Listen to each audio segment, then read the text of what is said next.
हे पहा, मी कुठेही काल घसरलेलो नाही, काही नाही, आणि त्यांनी माझा निषेध केला आहे.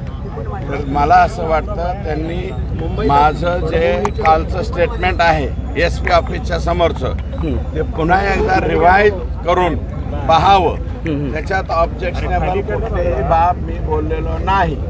आणि हा संतोष देशमुख यांच्या हत्येपासून हे डायव्हर्ट करण्याचा प्रकार आहे.